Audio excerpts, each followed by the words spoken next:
వ్యాపారుల ఉపాధిని కాపాడాలి, చిరు వ్యాపారుల ఉపాధిని రద్దు చేయాలి, రెడ్ జోన్ విధానాన్ని తీసేని 3 రోజుల్లో తీసేపోతే క్రైన్తో లేపిచ్చేస్తాము, చెత్త బండిలో వేసేస్తాము. ఎక్కడి నుంచో వచ్చి ఎక్కడ బతుకుతుంటే ఎక్కడోళ్ళు ఎక్కడికి వెళ్ళిపోతారండి. మమ్మల్ని కానీ తీసేస్తే మేము ఏమి చేయం సార్. మా సెంటర్లో ఎవరి షాప్ ముందు వాళ్ళు ఆత్మహత్య ఒక్కటే చేసుకుంటాం. హాస్పిటల్ వెళ్ళి కన్నెలు లేవు, రోడ్డు మీద కన్నెత్తాం, రోడ్డు మీద ఉయ్యాల పెట్టుకుంటాం, రోడ్డు మీద మాకు 8 పిల్లలు. ఈ రోడ్డు వదిలేస్తే ఎక్కడ బతుకులేం. అంటే ఈ కూటమి ప్రభుత్వం ప్రజల్ని కాపాడడానికి ఉందా, ప్రజల్ని రోడ్లు పాలు చేయడానికి ఉందా, మాకైతే అర్థం కావట్లేదు సార్. ఇబ్జాను మేము గత 40-50 సంవత్సరాల నుంచి బీసన్ రోడ్లోనే వ్యాపారం చేస్తాము. అంతకుముందు గత ఏడాది అంతకుముందు ప్రభుత్వం వల్ల మాకు ఏ ఇబ్బంది అయితే లేదు, మేము మామూలుగా చేసుకున్నాము. 2014లో కూడా మాకు సేమ్ ఇదే పరిస్థితి వచ్చింది. ఇప్పుడు మళ్ళీ ఇదే పరిస్థితి, ఈ ప్రభుత్వం వచ్చాక మళ్ళీ ఇదే పరిస్థితి వస్తుంది మాకు. మమ్మల్ని కావాలని మరి టార్గెట్ చేస్తున్నారో మాకైతే తెలీదు. ఏంటి ఇప్పుడికిప్పుడు వచ్చేసి మాకు నోటీసులు ఇచ్చేసి మీరు కొట్లు తీసేని 3 రోజుల్లో తీసేపోతే క్రైన్తో లేపిచ్చేస్తాము, చెత్త బండిలో వేసేస్తాము, దాంట్లో వేసేస్తాం, దీంట్లో వేసేస్తాం అని చెప్పి మాట్లాడుతున్నారు. మీరు అలా చేస్తే మేమేం చేతులు కట్టుకొని కూర్చోలేదు. మేము చేయాల్సిన పోరాటం మేము చేసుకుంటాం. అవసరమైతే మేము ప్రాణాలు తీసుకుంటాకో 10 మంది ప్రాణాలు నిలబెట్టడానికి ఒక్క ప్రాణం తీసుకుంటాకైనా సరే మేము సిద్ధంగా ఉన్నాం. ఏంటి ఈ ప్రభుత్వం వచ్చిన తర్వాత మధ్యలో 10 బళ్ళు వచ్చినాయి, 16 బళ్ళు వచ్చినాయి, 16కి 18 అయింది. ఆ బళ్ళు కూటమి ప్రభుత్వం నాయకులు పెట్టించిన బళ్ళు. ఆ బళ్ళు వల్ల షాప్ వర్కర్స్ కంప్లైంట్ పెట్టారు, వాళ్ళ వల్ల ఇప్పుడు మాకు వచ్చింది ప్రాబ్లం. ఇది ఎంతవరకు న్యాయం అండి? మీరు మా సమస్య ఇప్పుడు ఇదే, ఇప్పుడు వాళ్ళ వల్ల వచ్చిన సమస్య మాకు. ఈ నోటీసులు వాళ్ళ వల్ల వచ్చింది మాకు. అంతకుముందు అసలు మేము చేసినప్పుడు మాకు ఈ నోటీసులు గత 40-30 సంవత్సరాల నుంచి నాకు 50 ఏళ్ళు సార్. నేను అక్కడే పుట్టి అక్కడే చేసాను. మా అమ్మ తర్వాత మా అమ్మమ్మ తర్వాత మా అమ్మ తర్వాత మాకు వచ్చింది తరం. ఏంటి మేము అలాగే వ్యాపారాలు చేస్తున్నాం. మాకు ఈ నోటీస్ అనేది కొత్తగా రీసెంట్గా ఇప్పుడే మాకు వచ్చింది, తెలుసు నాకు తెలిసాక. ఏంటి ఇది కేవలం కూటమి ప్రభుత్వం వచ్చిన తర్వాతే ఫస్ట్ టైం మాకు ఈ నోటీస్ రావటం. వాళ్ళు మధ్యలో 16 బళ్ళు పెట్టారు, ఆ బళ్ళు వల్లే మాకు ప్రాబ్లం. ఏంటి ఆ బళ్ళు కూడా ఎంత పెట్టారు? 16 మంచాలు ఉంటాయి చూసారా సార్, ఆ టైపు పెట్టారు. ఇటు వెళ్తాకు దారి లేదు, అటు వెళ్తాకు దారి లేదు. మరి ఆ పక్కన షాపుల వాళ్ళకి ఇబ్బంది వేస్తా కదా, షాపుల వాళ్ళకి వెళ్ళి కొనాలంటే వాళ్ళకి దారి ఉండాలి కదా. వాళ్ళకి దారి లేకోకుండా అటు లేకోకుండా ఇటు లేకుండా వాళ్ళు కంప్లైంట్ పెట్టారు. వాళ్ళ వల్ల ఇప్పుడు మా పట్ల కొడుతున్నారు. మాకు న్యాయం జరగాలి, మాకు న్యాయం జరగాలి, మాకు గుర్తింపు కార్డులు కావాలి. వాళ్ళ విషయం మాకు అనవసరం సార్. వాళ్ళ పరపతిని పుట్టించుకొని వాళ్ళ కూటమి ప్రభుత్వం నాయకులు ఎమ్మెల్యే గారు ఎవరో ఎంపీఓ ఎమ్మెల్యే గారు వాళ్ళు ఎవరు ఉన్నారో వాళ్ళైతే పెట్టించుకున్నారు ఆ బళ్ళు. వాళ్ళ కుర్రాళ్ళ చేత ఆ కలర్లు బండ్లే చెప్తాయి సార్. మీరు అక్కడికి వెళ్తే ఎవరు పెట్టించారు అనేది. ఏంటి మాకు కావాల్సింది గుర్తింపు కార్డులు. మా పక్క సైడ్ వాళ్ళకి ఏది జరగకూడదు. జరిగితే మాత్రం చాలా దారుణానికి వెళ్ళిపోతాం, ఎంతకైనా వెళ్ళిపోతాం. చంద్రబాబు నాయుడు గారు బీసన్ రోడ్డు వచ్చారు, ఆయన వస్తున్నారని చెప్పి 15,000 కొట్లు మూయించారు మాకు. ఆ రోజు మాకు ఫుడ్ లేదు సార్, నిజంగా చెప్తున్నాను. మాకు అమ్ముకుంటేనే కదా, మాకు అమ్ముకుంటేనే కదా సార్ మాకు పొట్ట గడిసేది. మేము ప్లాస్టిక్ సామాన్లు అమ్ముతాం, బీసన్ రోడ్లో బ్యాగులు అవి అమ్ముతామండి. మాకు నోటీస్ ఇచ్చారు, మేము వ్యాపారం చేసుకుని బతుకుతున్నాం, మాకు నోటీసులు ఇవ్వడం ఏంటండి? మేము ఎక్కడికి వెళ్ళి బతకాలి? అయినా బీసన్ రోడ్లో తీసేయడానికి మధ్యలో పళ్ళు తీయలేని వాళ్ళు మమ్మల్ని తీపించడం ఏంటండి? మేము ఏమైనా తప్పులు చేస్తున్నామా, ఏమైనా కొడుతున్నామా, రౌడీజాలు చేస్తున్నామా? లేదు కదా, మేము వ్యాపారం చేసుకుని బతుకుతున్నాం, మమ్మల్ని వ్యాపారం చేసుకునేవ్వండి. మాకు ఈ నోటీసులు వెనక్కి తీసుకోమానండి, మాకు గుర్తింపు కార్డులు మాకు ఇవ్వాలి. నమస్కారం సార్. మా నాన్నగారు 40 ఏళ్ల బట్టి బీసన్ రోడ్లో వర్క్ చేస్తున్నారండి. ఆయన అక్కడే పుట్టారు, ఆయన కొడుకులు కూడా పుట్టారు, అక్కడే పెరిగారు, చనిపోయారు కూడాను. ఇప్పుడు ఆయనకు ఓపిక లేదు, ఆయన ఇంట్లో కూర్చున్నారు. ఆయన వల్ల మేము చేస్తున్నాను అవి వ్యాపారం కూతున్నాయి వచ్చి. కానీ ఇప్పుడు వచ్చి తీసేయమంటే ఆయన కుటుంబం, నా కుటుంబం కూడా రోడ్లు పాలైపోతుంది. కానీ చూసి వచ్చి ఎవరు ఎప్పుడు వచ్చారు, ఎంతకాలం నుండి బతుకుతున్నారు, తరతరాలు అక్కడే వెళ్ళిన వాళ్ళకి వచ్చి చూసి చేయాలి. కానీ నిన్న కాక మొన్న వచ్చి వాళ్ళు పెట్టి వాళ్ళ గురించి మమ్మల్ని తీయకూడదు కదండి. అది వచ్చి పరిశీలించకుండా ఏదో నోటీస్ ఇచ్చేసాము వెళ్ళిపోండి అది కాదు, రావాలి, నివ్వాలి. వీళ్ళు ఎక్కడి నుంచి ఉన్నారు, ఎప్పటి నుంచి ఉన్నారు, వీళ్ళెవరు అని గమనించాలి. కొత్త వాళ్ళు వచ్చారని పాత వాళ్ళని కూడా పంపించకూడదు కానీ ఎప్పుడు తరతరాల నుండి బతుకుతున్నారు అక్కడ. ఆయన ఇప్పుడు 40 ఏళ్ళ బట్టి ఎవరు చెప్పినా పుట్టి పెరిగింది ఆయన కొడుకులు చనిపోయారు, వాళ్ళ కోడళ్ళు వచ్చారు, వాళ్ళు బతకాలి, వాళ్ళ కుటుంబం 4-5 కుటుంబాలు బతకాలి. ఒక్క కొట్టు తెస్తే 5 కుటుంబాలు రోడ్ల మీదకి వెళ్ళిపోతాయి. ఏమైపోతారో ఆలోచించాలి. అక్కడ వచ్చారు పెద్ద మనుషులు రావాలి, ఏమండి ఇది ఎవరిది ఏంటి పరిశీలించాలి, ఎవరిని ఉంచాలి ఎవరిని తీయాలని గమనించాలి. కానీ ఏదో మేము ఇచ్చేసాము, ఇవాళ వచ్చి ఒక బుట్ట పెడతారు, ఇవాళ వచ్చి ఒక బండి పెడుతున్నారు, వాళ్ళతో పాటు వీళ్ళని కూడా జమేసేస్తే ఎలాక?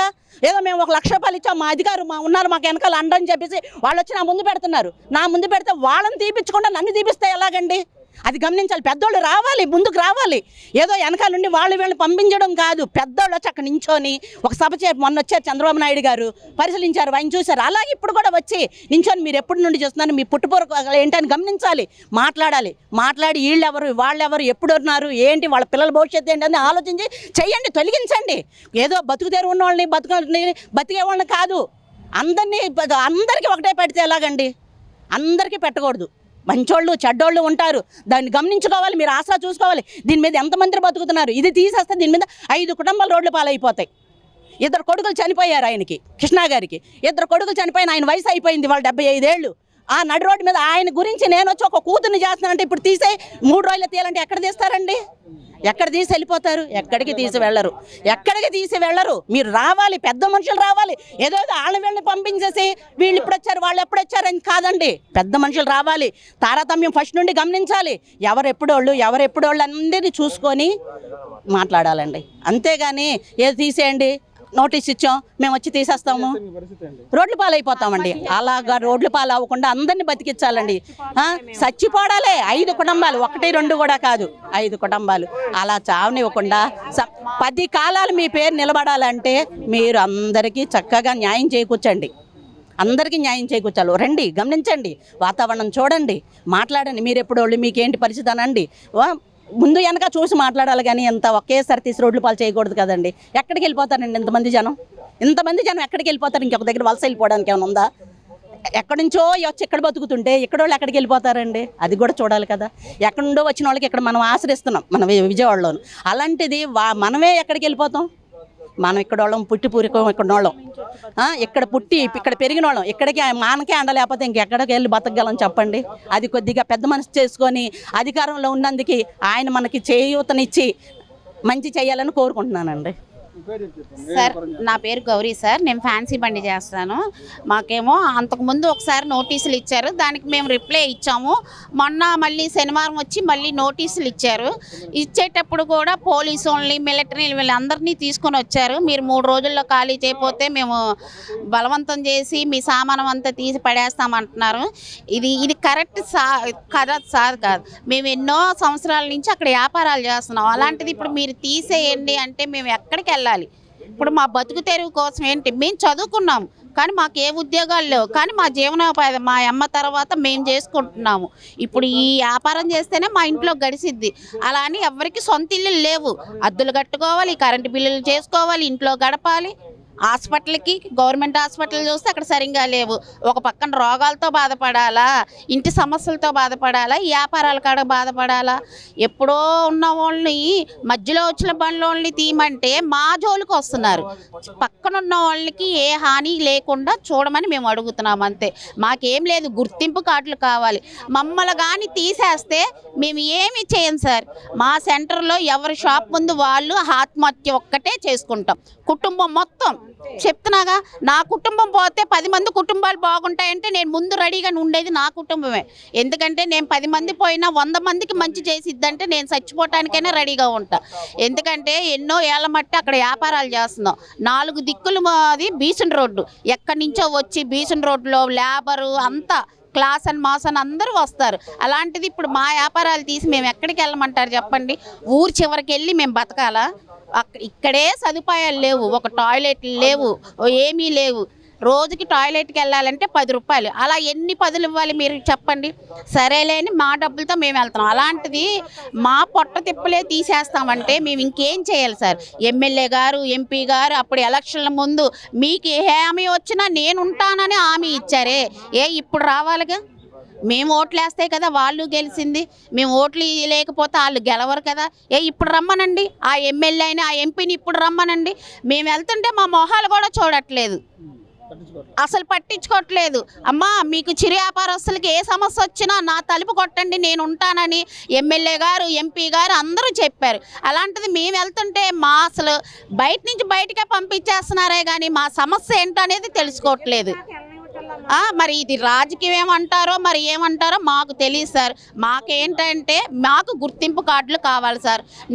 మాకున్న ప్లేసుల్లోనే మాకు గుర్తింపు కార్డులు రావాలి. మేము ఎక్కడికి వెళ్ళము, బతికినా సచ్చినా ఆ బీసన్ రోడ్లోనే ఉంటాము. ఇదే మా డిమాండ్ సార్, ఇంకేమి లేదు. నక్కల వాళ్ళం సార్. మేము ఇవాళ రేపు వచ్చిన కదా ఒక్క కొట్లు ఉండేది, అప్పటి నుంచి వచ్చి పడి ఉన్నాం సార్. అన్నం తినడానికి రోడ్డు మీద ఆడుకొని వాళ్ళు తినేసి చేస్తారని మేము తింటాం సార్. ఇవాళ వచ్చిన వాళ్ళు మాకు వెళ్ళిపోమంటే మాకు చదువు లేవు, మాకు ఉద్యోగం లేదు, ఏం లేదు సార్. మేము రోడ్డు మీద పడతాం, రోడ్డు మీద వండ వచ్చినా వాన వచ్చినా ఏం వచ్చినా రోడ్డు మీద సార్. మా జాతి నక్కల వాళ్ళు. మేము అయ్యప్ప మాలలు అమ్ముతాం, పిల్లలకి పెడతాం. నాకు 8 పిల్లలు సార్. అది ఎక్కడ ఎక్కడ వెళ్ళాలి మాకు తెలుసు. ఈ రోడ్డు వదిలితే మాకు తెలుసు.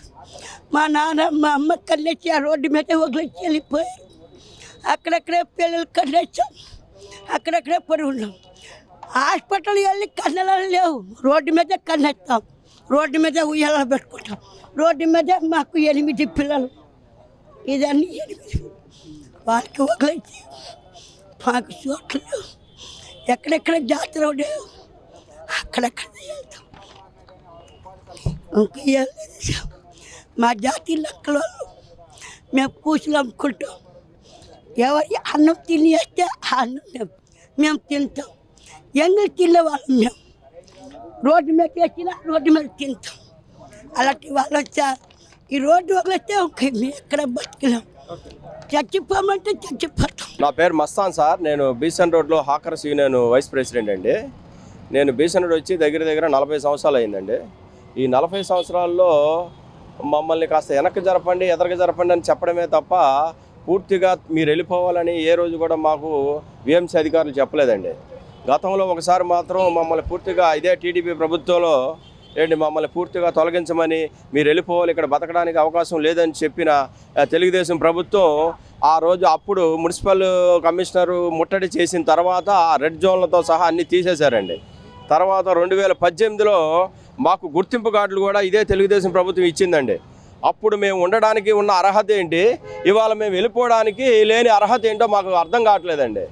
ఇవాళ ఈ కూటమి ప్రభుత్వం నమ్ముకొని ఓట్లేసి గెలిపించిన తర్వాత ఇవాళ మా పొట్టలు కొట్టి మమ్మల్ని మా బ్రతుకు తెరువు తీసి మమ్మల్ని రోడ్లు పాలు చేయడానికి అనేక రకాల ప్రయత్నాలు చేస్తున్నారండి. ఇది వాళ్ళ యొక్క జ్ఞానం, వాళ్ళ యొక్క విజ్ఞత మీద మేము వదిలేసామండి. ఇవాళ అర్ధాంతరంగా మమ్మల్ని తొలగిస్తే మేము ప్రాణాలు తీసుకోవడం తప్ప వేరే చేసేది ఏమి లేదండి. ఆత్మహత్య చేసుకోవడం తప్ప వేరే అవకాశం ఏమి లేదు. ఇక ఎందుకంటే ఈ వయసులో మేము ఎక్కడికి వెళ్ళి బతకాలన్నా కూడా మాకు అవకాశం లేదు. ఏ షాపులో కూడా మమ్మల్ని పెట్టుకోరండి. ఇవాళ ఒక్కొక్క కొట్టు దగ్గర 2 నుంచి 3 అంటే 3 కుటుంబాలు బతుకుతున్నాయండి. మరి వాళ్ళ పరిస్థితుల్లో మమ్మల్ని తొలగించాలని ఈ కూటమి ప్రభుత్వం భయంకరంగా ప్రయత్నం చేస్తుంది. ఎందుకంటే విఎంసీ అధికారులు ఏమో మాకు పైనుంచి ఒత్తిడి వస్తుందండి, ఒత్తిడి వల్ల మేము చేయగలుగుతున్నాం అంటున్నారు వాళ్ళు. మరి అంటే ఈ కూటమి ప్రభుత్వం ప్రజల్ని కాపాడడానికి ఉందా, ప్రజల్ని రోడ్లు పాలు చేయడానికి ఉందా, మాకైతే అర్థం కావట్లేదు సార్. ఎందుకంటే ఇక్కడ బీసెంట్ రోడ్లో మేము సిఐటియుగా ఉన్న అన్ని పార్టీల స్వభావాలు ఉన్న వాళ్ళు ఉన్నారండి. మేము ఇవాళ అధికారంలోకి వచ్చి మాకు ఏదో సౌకర్యాలు చూపించి మాకు ఉండడానికి ఇల్లులు ఇలాంటి ఏర్పాటు చేస్తారనుకుని మమ్మల్ని పూర్తిగా ఇక్కడి నుంచి తోసేసి మీరు రోడ్లు పాలైపోండి, మీరు వేరే రాష్ట్రాలు వెళ్ళిపోండి, ఎక్కడ మీకు అవకాశం ఉంటే అక్కడ బతకండి అంటే మేము ఏం చేయాలో కూడా మాకు అర్థం కాని పరిస్థితి సార్. మేము ఉండడానికి మాకు అక్కడ గుర్తింపు కార్డులు ఇచ్చి మాకు ముద్రా లోన్లని ఇటువంటి ఇచ్చి మాకు ఆదుకోవాల్సిన ప్రభుత్వం మమ్మల్ని ఇక్కడి నుంచి తొలగించడం అనేది ఎంతవరకు సమంజసమో ఇవాళ మా అధికారులు ఆలోచించాలండి. దానివల్ల కాకపోతే ఏంటంటే మాకు ఉండడానికి మాకు అక్కడ గుర్తింపు కార్డులు ఇవ్వాలి, మమ్మల్ని ఎటువంటి ఇబ్బంది కూడా పెట్టకుండా మాకు అవకాశం ఇవ్వాలని మేము కోరుకుంటున్నాం. ఇది కానీ జరగకపోతే మాత్రం మేము ఎంతకైనా సిద్ధమేనండి. ప్రాణాలు తీసుకోవడానికి కూడా మేము వెనకాడం. దీంట్లో మాత్రం ఎటువంటి మార్పు ఉండదు సార్.